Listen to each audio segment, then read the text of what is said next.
জীবনে এরম ব্রাইডও পাবো সত্যিই ভাবিনি। একদম ঠিক ধরেছো, দিনটা ছিল 17ই নভেম্বর এবং এই দিন ছিল আমার দুটো ব্রাইড এবং দুজনেরই ছিল গোধূলি লগ্ন। অনেক ব্রাইডালে আমি গেছি, অনেকে লোকেশন ভিজিটে কাজ করেছি, একদিনে 3টে 4টেও ব্রাইড করেছি। আমাদের মেকআপ আর্টিস্টদের প্রবলেমটা কোথায় হয়, যখন ব্রাইড এক টাইম দেয় এবং এক টাইমে বসে।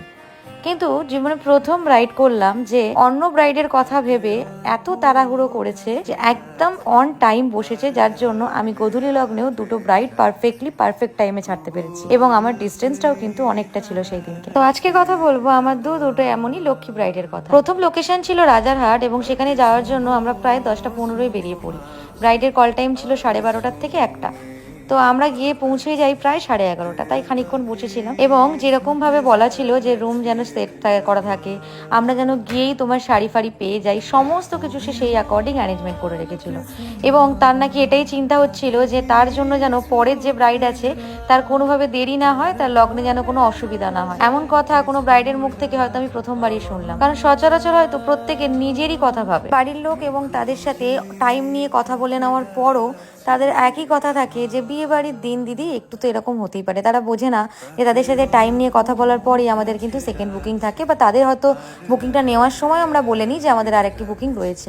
সেই কথায় রাজি হয়েও তারা কেন যে এরকম করে বুঝি না।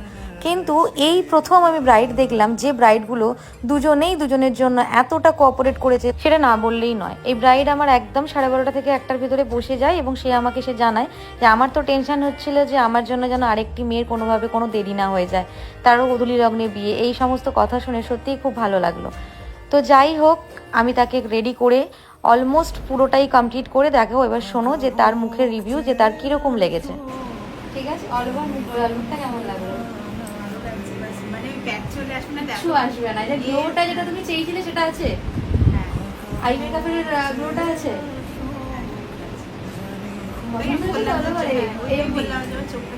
চোখটা টানা টানা লাগছে তো এবারে হেয়ার আর কলকাতা। তো তোমরা তো শুনেই নিলে আমার ব্রাইডের রিভিউ কি ছিল। তো ওখান থেকে বেরিয়ে আমরা নেক্সট ব্রাইডের উদ্দেশ্যে চলে যাই। নেক্সট ব্রাইড ছিল আমাদের ঠাকুরপুকুর, প্রায় এখান থেকে 1 ঘন্টার ডিস্টেন্স। তো রাস্তা থেকে আমরা যেতে যেতে ভাবি যে কিভাবে পৌঁছবো, যদি রাস্তায় জ্যাম থাকে, এই সমস্তই প্যালপিটেশন হতে থাকে। তো যাই হোক, সেদিনকে ছিল সানডে এবং আমরা ভীষণভাবে স্যাটিসফাই ছিলাম, কারণ রাস্তা পুরোটা ফাঁকা ছিল। খুব তাড়াতাড়ি আমি পৌঁছে যাই সেকেন্ড ব্রাইডের লোকেশানে। তো আমাদের ফার্স্ট ব্রাইডের লুকটা তোমাদের কেমন লাগলো অবশ্যই কিন্তু জানিও।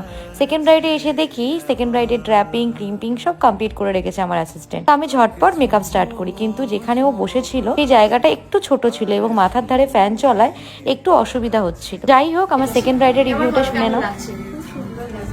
পছন্দ হয়েছে তো? পুরো আই মেকআপ, লিপস্টিক, কলকা সব ঠিক আছে তো? চিনতেই পারছি না। তোমার পছন্দ তো? স্যাটিসফাই? আমি একদম ফুল স্যাটিসফাই। Thank you.